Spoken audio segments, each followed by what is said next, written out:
Hare Krishna, welcome everyone to today's Srimad Bhagavatam class. Before we start our Srimad Bhagavatam class, let's do a simple Mangala Charana. Om Namo Bhagavate Vasudevaya. Om Namo Bhagavate Vasudevaya. Om Namo Bhagavate Vasudevaya. Narayanam Namaskrityam Naram Chaim Narotamam Deving Saraswating Vyasam Tato Jayamudirayit Nasta Preshavadareshu Nityam Bhakta Sevaya Bhagavate Uttama Sloke Bhaktir Bhavati Naistikihi Om Jnana Timirandasya Jnana Jnana Salakaya Chaksuran Milatanyana Tasmai Sri Guruve Namaha Nama Om Vishnu Padaya Krishna Prestaya Bhutale Srimate Japataka Swami Iti Namine Nama Acharya Padaya Nitai Kripa Padayane Gorakadadam Dayane Nirgramatarne Jai Sri Krishna Chaitanya Prabhu Nityananda Sri Advaita Gadadhara Srivasadi Gaura Bhakta Vrinda Hare Krishna Krishna Krishna Hare Hare Hare Rama Rama Rama Hare Hare. Welcome everyone to today's Srimad Bhagavatam class. Today we are reading from Srimad Bhagavatam Canto 1 Chapter 1, chapter entitled Questions by the Sages, text number 3. So this text number 3 is known as the glory of Srimad Bhagavatam. So let's begin with the translation. O expert and thoughtful man, relish Srimad Bhagavatam, the mature fruit of the desired tree of Vedic literature. It emanates from the lips of Sri Sukadeva Gosvami. Therefore this fruit has become even more tasteful, although its nectarean juice has already relishable for all, including liberated souls. So this translation is actually very, very deep. So there are some main points here. The first point here is that this Srimad Bhagavatam is the mature fruit of the desired tree of the Vedic literatures. So among all the Vedic literatures, all the literatures that is in the category of Vedas, written by Srila Vyasadeva or Krishna Dvaipan Veda Vyas, the author of Vedic literatures, he himself, Vyasadeva himself said that all the essence of all the literatures that he has written is Srimad Bhagavatam. So by simply reading Srimad Bhagavatam, you will understand the conclusion of all the other scriptures. So it's also stated here that this Srimad Bhagavatam is especially relishable and is much read by those who are very expert and very thoughtful, very intelligent people. Very intelligent people read Srimad Bhagavatam. Why they read Srimad Bhagavatam? Why? Because in this Srimad Bhagavatam, all the pleasure potency of the Supreme Lord is manifested in this one literature itself. So all of us, we do everything in our life for pleasure. Everything we do, we don't do for pain, we do for pleasure. So the reservoir, the source of the pleasure that we experience in this material world is actually spiritual in nature. And that spiritual pleasure potency is contained in this Srimad Bhagavatam. That is the second point. The third point here is, it emanates from the lips of Srila Sukadeva Goswami. Therefore its fruits has become even more tasteful. So this Srimad Bhagavatam is no doubt by itself, when you read it, it's so sweet and it's so wonderful, it's so nice, but when heard from a pure devotee, it's even more potent and even more powerful. So there is no greater personality to speak about Srimad Bhagavatam than Srila Sukadeva Goswami. Why? Because he was liberated from birth. From birth he was liberated. He was a liberated soul from birth. And also this nectarean juice of Srimad Bhagavatam is relishable for all. It is not only for certain kind of people, or you need to be intelligent, or you need this, you need to be austere. No. Anybody, everybody who reads Srimad Bhagavatam will experience the pleasure of this Srimad Bhagavatam. So this is in essence what is stated here in the translation. Now let's read the purport by His Divine Grace A.C. Bhaktivedanta Swami Srila Prabhupada. In the two previous shlokas, it has been definitely proven that Srimad Bhagavatam is the sublime literature which surpasses all other Vedic literatures due to its transcendental qualities.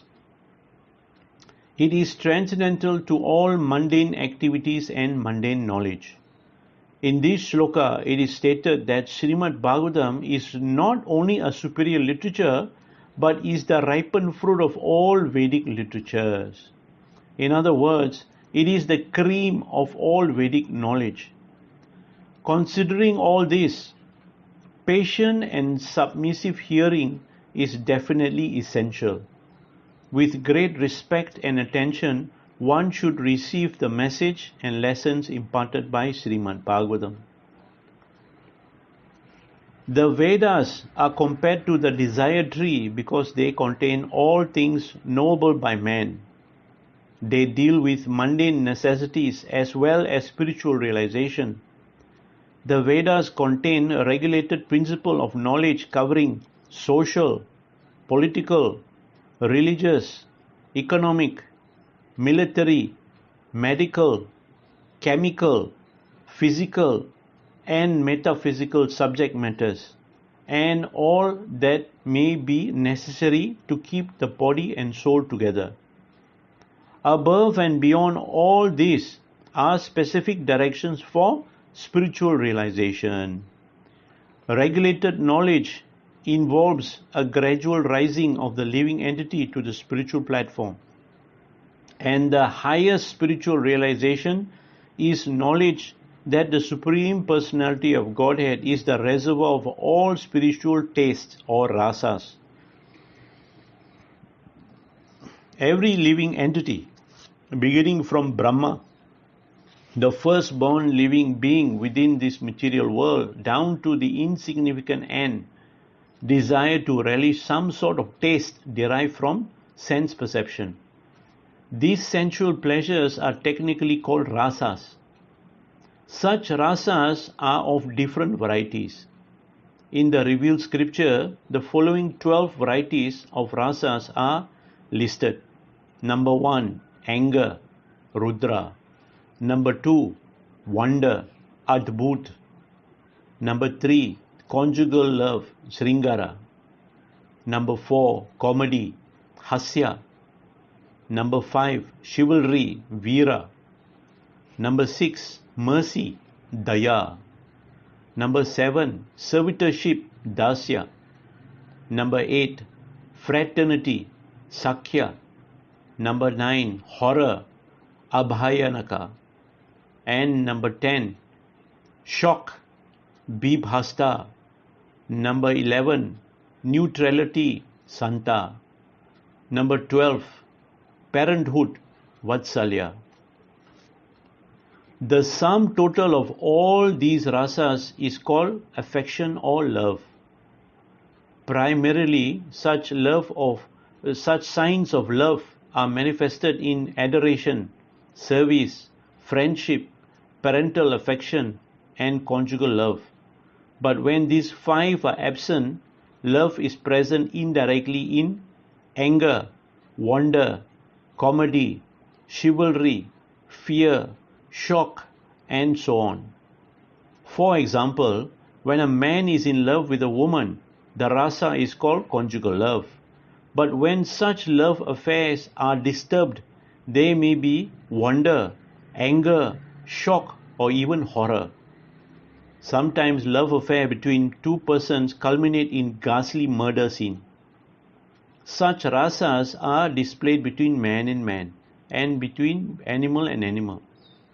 There is no possibility of an exchange or rasas between a man and an animal or between a man and any other species of living beings within the material world. The rasas are exchanged between members of the same species. But as far as the spirit souls are concerned, they are one qualitatively with the Supreme Lord. Therefore, the rasas were originally exchanged between the spiritual living being and the spiritual whole, the Supreme Personality of Godhead. The spiritual exchange or rasa is fully exhibited in spiritual existence between living beings and the Supreme Lord. The Supreme Personality of Godhead is therefore described in the Shruti mantras, Vedic hymns, as the fountainhead of all rasas.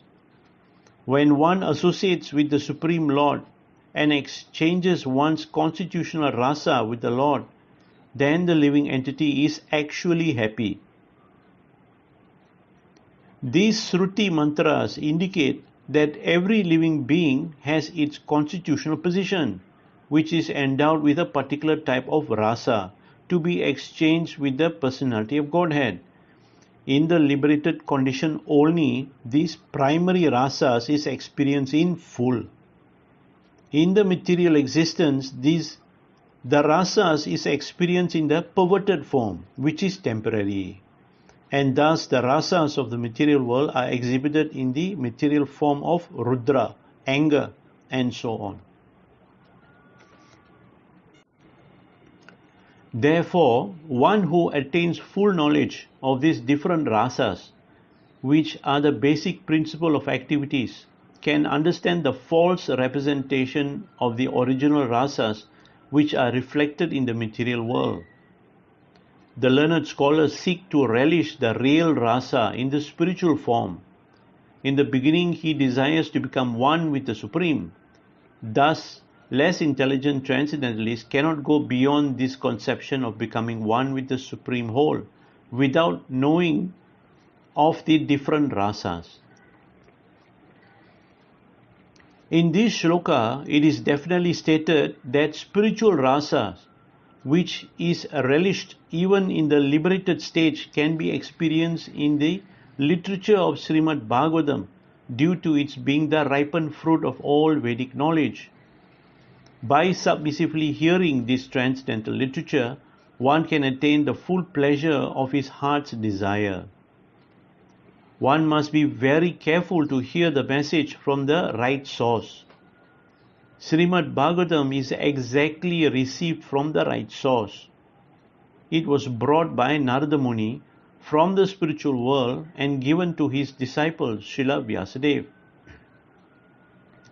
The latter in turn delivered the message to his son Sri Sukadeva Gosvami, and Sri Sukadeva Goswami delivered the message to Maharaj Parikshit just 7 days before the king's death. Srila Sukadeva Goswami was a liberated soul from his very birth. He was liberated even in the womb of his mother, and he did not undergo any sort of spiritual training after his birth. At birth, no one is qualified, neither in the mundane nor in the spiritual sense. But Srila Sukadeva Goswami, due to his being a perfectly liberated soul, did not have to undergo an evolutionary process for spiritual realization. Yet, despite his being a completely liberated person, situated in the transcendental position above the three material modes, he was attracted to this transcendental rasa of the Supreme Personality of Godhead, who is adored by liberated souls who sing Vedic hymns. The Supreme Lord pastimes are more attractive to liberated souls than to mundane people. He is of necessity not impersonal, because it is only possible to carry on transcendental rasa with a person. In the Srimad Bhagavatam, the transcendental pastime of the Lord are narrated, and the narrations are systematically depicted by Srila Sukadeva Goswami. Thus, the subject matter is appealing to all classes of persons, including those who seek liberation and those who seek to become one with the Supreme Whole. In Sanskrit, the parrot is also known as Sukha. When a ripened fruit is cut by the red beaks of such birds, its sweet flavor is enhanced. The Vedic fruit, which is mature and ripe in knowledge, is spoken through the lips of Srila Sukadeva Goswami, who is compared to the parrot not for his ability to recite Bhagavatam exactly as he heard it from his learned father, but for his ability to present the work in a manner that would appeal to all classes of men. The subject matter is so presented through the lips of Sri Sukadeva Gosvami that any sincere listener that hears submissively can at once relish transcendental tastes which are distinct from the perverted taste of the material world. The ripened fruit is not dropped all of a sudden from the highest planet of Krishna Loka. Rather, it has come down carefully through the chain of dismalic succession without change or disturbance. Foolish people who are not in the transcendental dismalic succession commit great blunder by trying to understand the highest transcendental rasa known as the rasa dance without following in the footsteps of Sukadeva Goswami, who presented this fruit very carefully by stages of transcendental realization. One should be intelligent enough to know the position of Srimad Bhagavatam by considering personalities like Sukadeva Goswami, who deals with the subject so carefully. This process of dismalic succession of Bhagavatam school suggests that in the future also Srimad Bhagavatam has to be understood from a person who is factually a representative of Srila Sukadeva Goswami. A professional man who makes a business out of reciting the Bhagavatam illegally is certainly not a representative of Sukadeva Goswami. Such a man's business is only to earn his livelihood. Therefore, one should refrain from hearing the literature of such professional men. Such men usually go to the most confidential part of the literature without undergoing the gradual process of understanding this grave subject. They usually plunge into the subject matter of the rasa dance, which is misunderstood by the foolish class of men. Some of them take this to be immoral, while others try to cover it up by their own stupid interpretation. They have no desire to follow in the footsteps of Srila Sukadeva Goswami. One should conclude, therefore, that the serious student of the rasa should receive the message of Bhagavatam in the chain of dismalic succession from Srila Sukadeva Goswami, who described the Bhagavatam from its very beginning and not whimsically to satisfy the mundanus who has very little knowledge of the transcendental science. Srimad Bhagavatam is so carefully presented that a sincere and serious person can at once enjoy the ripened fruit of Vedic knowledge simply by drinking the nectarean juice through the mouth of Sukadeva Goswami and his bona fide representative. Hare Krishna.